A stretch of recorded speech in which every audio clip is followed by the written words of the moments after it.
प्यारे बच्चों नमस्कार। आज की इस क्लास में आप सभी का स्वागत है। आज हम कक्षा 8 अध्याय 2 एक चर वाले रैखिक समीकरण की प्रश्नावली 2.1 के प्रश्नों को हल करेंगे। प्रश्न नंबर 1, निम्न समीकरणों को हल कीजिए। निम्न समीकरणों को हल कीजिए। अब समीकरणों का हल होता क्या है? देखो, समीकरणों का हल होता है उसमें जो चर संख्याएं दी हुई है उनका मान ज्ञात करना होता है। इससे पहली वीडियो जो हमने बनाई थी वह समीकरणों पर आधारित थी और उसका समीकरणों का पूरा परिचय उस वीडियो में दिया गया है, कैसे हम समीकरणों का हल ज्ञात करते हैं। अब हमने आपको दो विधि बताई थी। एक विधि तो यह है कि यहाँ से दो को आप दो तरीके से हटा सकते हो। एक तो तरीका यह है कि इसमें दोनों पक्षों में जोड़ दिया जाए। दूसरी थी पक्षांतर विधि।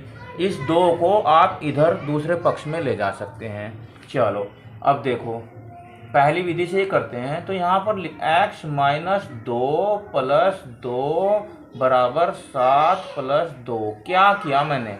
यहाँ से 2 हटाना था मुझे, x को अकेला रखना था। तो यहाँ पर 2 घटा हुआ है तो मैंने दोनों पक्षों में जोड़ दिया। यहाँ पर लिखेंगे आप दोनों पक्षों में 2 जोड़ने पर, ये बात लिखनी है आपको। अब देखो 2 से 2 गया, आ गया कितना x, और 7 और 2 9। ये इसका उत्तर हो जाएगा। बहुत आसान है। देखो दूसरी विधि भी बताते हैं हम आपको। x माइनस 2 बराबर 7, 2 का पक्षांतर बाएं पक्ष से दाएं पक्ष में करने पर, 2 का पक्षांतर यानी कि इसे इधर पहुंचाने पर, करने पर, अब क्या होगा बच्चों? x बराबर 2 इधर पहुंच गए, इधर माइनस है तो हमेशा याद रखना कि बराबर के इधर जाते ही उसका चिन्ह उल्टा हो जाता है। माइनस का प्लस हो जाएगा और प्लस का हो जाएगा माइनस। अब यहाँ पर आंसर आ जाएगा x बराबर 7 और 2 9। ये इसका आंसर हो जाएगा। वीडियो को पूरी देखना, अगर अच्छी लगे तो लाइक करना, नहीं तो डिसलाइक करके निकल जाना। आइए अब सेकंड प्रश्न को हल करते हैं। सेकंड में क्या दिया है देखो, y प्लस 3 बराबर 10। अब यहाँ से हमें 3 हटाना है क्योंकि हमें y का मान ज्ञात करना है। तो क्या करेंगे हम? y प्लस 3, यहाँ पर मैं दोनों पक्षों से 3 घटा दूँ। ये लीजिए 10 माइनस 3, मैंने दोनों पक्षों से 3 घटा दिया है। अब जब तीन को घटाया तो यहाँ पर क्या होगा बच्चों? 3 से तो 3 कट जाएगा और 10 में से 3 गया 7। ये इसका आंसर हो जाएगा। इस बात को आप लिख भी सकते हैं कि दोनों पक्षों से 3 घटाने पर, यह आप बात लिख सकते हैं। ये समीकरण का हल हो गया। इसके बाद तीसरे प्रश्न को देखो। तीसरे प्रश्न को देखो आप, इसमें 6 बराबर z प्लस 2। अब हमें किसका मान ज्ञात करना है? z का।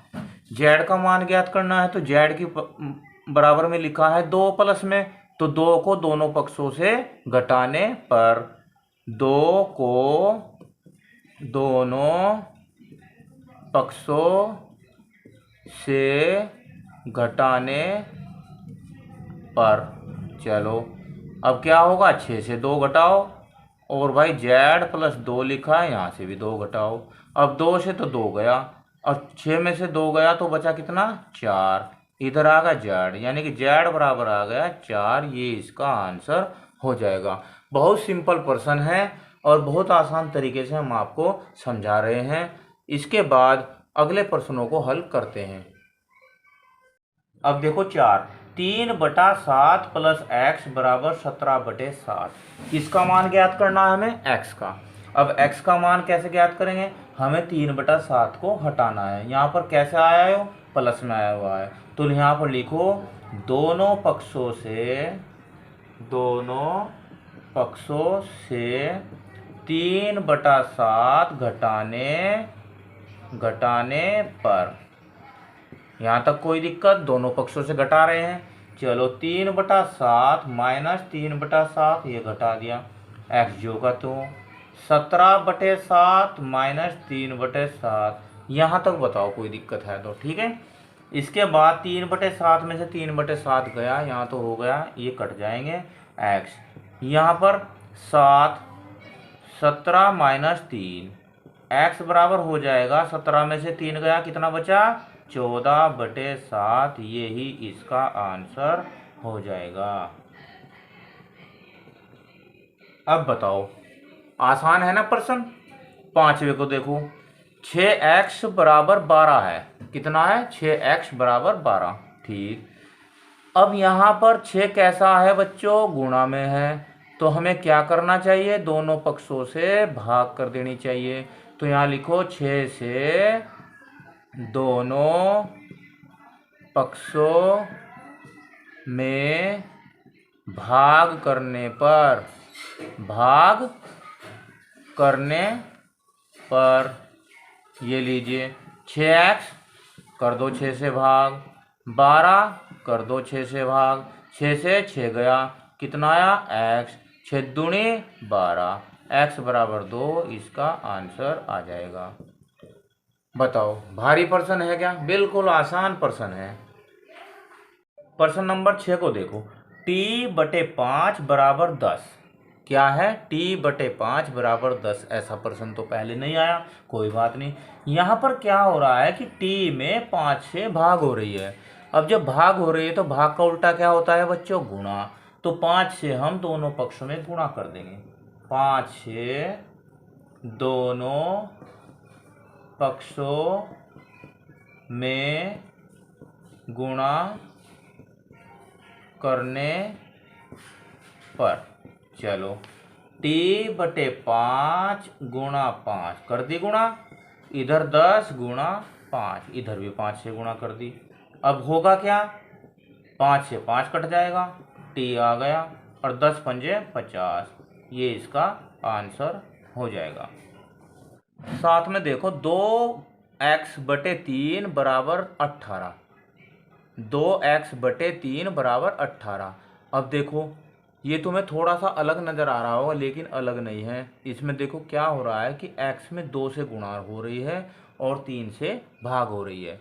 तो इसमें क्या करेंगे? अगर हम 3 से भाग हो रही है तो 3 से गुणा कर दो, 2 से गुणा हो रही है तो 2 से भाग कर दो। तो यहाँ लिखेंगे दोनों पक्षों में, दोनों पक्षों में 2 से गुणा ना, तो 2 से भाग, 2 से भाग, 3 से भाग है तो 3 से गुणा, तथा 3 से गुणा करने पर।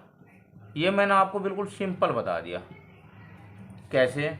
देखो 2x, ये 3 है, गुणा कितने से करनी? गुणा देखो कितने से करनी? 3 से। भाग कितने से करनी? 2 से। ये कर दी हमने। इधर 18, गुणा कितने से करनी? 3 से। भाग कितने से करनी? 2 से। यहाँ तक बताओ, कोई दिक्कत हो? अब 3 से 3 गया, 2 से 2 गया, यहाँ कितना आ गया बच्चों? x ही आ गया। अब यहाँ पर देखो 2 एकम 2, 2 नम 18, 9 तिया 27। इसका आंसर आ जाएगा x बराबर 27। प्रश्न नंबर 8, 1.6 बराबर y/1.5। देखो अलग टाइप का प्रश्न है। क्या दिया है इसमें? दशमलव दे दी। आपको थोड़ा अलग लग रहा होगा, पर क्या करेंगे हम? y का मान ज्ञात करना है। अब y के भाग में कितना है? 1.5। अब क्या करेंगे? अगर भाग में दिया गया हो तो हम क्या करते हैं? उसी संख्या से गुणा कर देते हैं दोनों पक्षों में। तो यहाँ लिखो दोनों पक्षों में 1.5 से गुणा करने पर। ये बात ध्यान रखनी है बस, गुणा करने पर करो। 1.6 गुणा 1.5, लो भाई इधर तो कर दिया हमने गुणा। अब y/1.5 इसमें भी कर दिया 1.5 से गुणा। ठीक है। अब जब इनकी गुणा करेंगे तो हमारे पास आएगा 2.40, और इससे ये कट जाएगा, y आ गया। आंसर क्या आ गया? y बराबर 2.40। इसका आंसर आ जाएगा। बताओ, अब भारी लगा है क्या? इसे देखो, इसमें क्या है, 7x माइनस 9 बराबर 16। ये भी अलग पर्सन है, ऐसा पर्सन इससे पहली वीडियो में नहीं आया है। ये भी अलग पर्सन है, सारे ही पर्सन अलग अलग हैं। अब यहाँ पर क्या करते हैं, 7x माइनस 9 बराबर 16, 9 आया है, इसे 9 को यहाँ से हटाते हैं। कैसे करेंगे, प्लस 9 कर देंगे दोनों पक्षों में। तो यहाँ लिखेंगे दोनों पक्षों में 9 जोड़ने पर। बस, जिस बच्चे से ये आ गया कि कहाँ जोड़ना है, कहाँ घटाना है, कहाँ गुणा करनी, कहाँ भाग, वो बच्चा समीकरण में बिल्कुल पास हो जाएगा। अब देखो 7x माइनस 9, यहाँ पर प्लस 9, इधर 16 प्लस 9। देखो दोनों पक्षों में 9 हमने क्या किया, जोड़ दिया। 9 से 9 गया, यहाँ पर हो गया 7x, कितना हो गया 7x, और यहाँ 16 और 9 कितना होता है 25। अब ये समीकरण दूसरी बन गई यहाँ पर, 7x बराबर 25। अब यहाँ पर भी हमें कुछ करना होगा क्योंकि x हमें अकेला चाहिए। तो यहाँ लिखेंगे 7 से दोनों पक्षों में क्या करनी चाहिए, हमें भाग करनी चाहिए, क्योंकि 7 गुणा में है। भाग करने पर, चलो भाई 7x बटे 7, यो लो भाग कर दी हमने। इधर 25 बटे 7, इधर भी भाग कर दी। 7 से 7 गया, आंसर क्या आ जाएगा, x बराबर 25 बटे 7 इसका आंसर हो जाएगा। इसके बाद अगले प्रश्न को हल करते हैं। अब देखो 10वें में क्या है, 14y माइनस 8 बराबर 13। अब यहाँ पर माइनस 8 है, दोनों पक्षों से प्लस कर दो। 8 को दोनों पक्षों में जोड़ने पर, इसे आप ऐसे भी लिख सकते हैं कि दोनों पक्षों में 8 जोड़ने पर, ठीक है। 14y माइनस 8 प्लस 8 जोड़ दिया, 13 प्लस 8, ये लो। अब जब जोड़ा तो क्या करेंगे, यहाँ पर 14y हो गया, 8 से 8 गया, इधर होगा 13 8 21। अब यहाँ पर 14 गुणा में है, तो दोनों पक्षों में 14 से क्या करना है, भाग करने पर। दोनों पक्षों में 14 से भाग करने पर, ये लो, करने पर 14y कितने से भाग करनी, 14 से। यहाँ पर 21 कितने से भाग करनी, 14 से। 14 से 14 गया, y बराबर आ गया 21 बटे 14। अब इसे आप 7 या 21 और 7 दूनी 14, इसे 3/2 भी आप लिख सकते हैं। ये इसका आंसर हो जाएगा। 11वां प्रश्न सेम ऐसा ही है जैसा 10वां, इसे आप स्वयं कर लेना। इसके बाद 12वां प्रश्न मैं हल करा देता हूँ। 12वां प्रश्न, x बटे 3 प्लस 1 बराबर 7 बटे 15। अब देखो सबसे पहले हमें इसे 1 को हटाना है। अब 1 को कब हटाएंगे, जब हम दोनों पक्षों से 1 घटाएंगे।